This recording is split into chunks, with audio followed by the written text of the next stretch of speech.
savage group dived for the bush. The hideout had been discovered. McFarland decided to move back at once. 2 hours of frantic packing, and they were on their way. They headed south, made about 4 miles, and camped for the night. Shortly after dawn they were on their way again, down into a dark valley, then up the next range to the top of Mount Janapo, then down again into the valley behind that. It was back-breaking work, especially for the lumbering Ken Hay. Finally they tied a rope around his waist, raising and lowering him over the roughest places like so much bulk cargo. July 14th they struggled into Bombadea, a primitive native village on the banks of a swift stream called the Sudakiki. Here McFarland decided to make his new camp. He had by now put 2 whole mountain ranges between himself and the Japanese. That should be enough, and if not, there were good escape paths leading to the south coast. The Campbells joined him, while Hay and Andreessen moved into nearby settlements. The natives gave them anything but a warm welcome.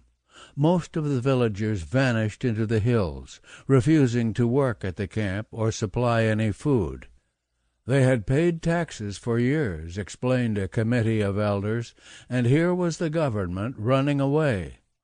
McFarland said he was willing to pay for what he needed, but they told him his money was no good. Japanese money was what they wanted now. The situation looked desperate. Gold Ridge was gone, food stocks were low, the natives were hostile.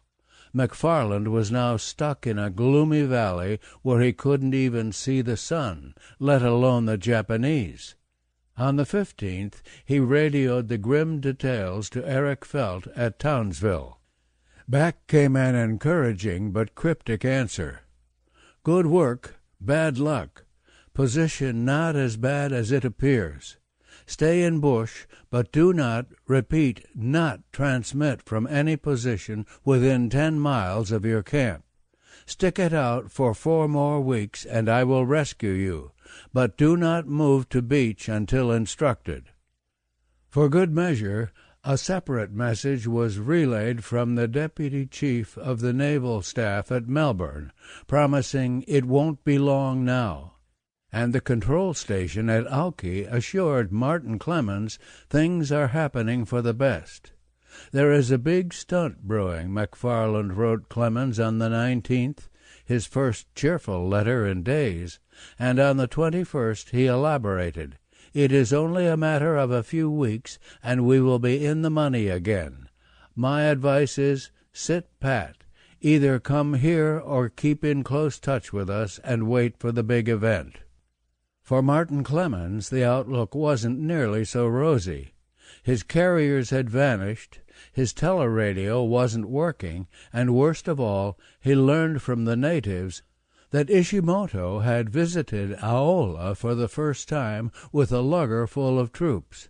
They had torn apart the office, dug up Andrew Langabia's garden, and carried off his potatoes. Andrew himself underwent a stiff grilling, but he was wearing only a pair of shorts and managed to pass himself off as a bush boy. Suddenly, Vangana no longer seemed like Edinburgh Castle. With Ishimoto now concentrating on the eastern end of Guadalcanal, Clemens felt terribly exposed in his lofty perch. He decided to pull back once again, hoping for some place less conspicuous. At 9 a.m. on July 19th, he started off, heading ever higher and deeper into the interior. On the 20th, the path faded out and the party continued up a river, usually waist-deep, against a swirling current. His last pair of shoes gave out, and for a while he hobbled along on bruised and bleeding feet. One of the scouts finally made him a pair of sandals out of a mail bag, and Clemens ruefully recalled the regulation against damaging government property. Late that afternoon they climbed a nearly perpendicular rock face to reach a village of just 4 huts called Vuchikoro. At last he felt safe again, and ordered the party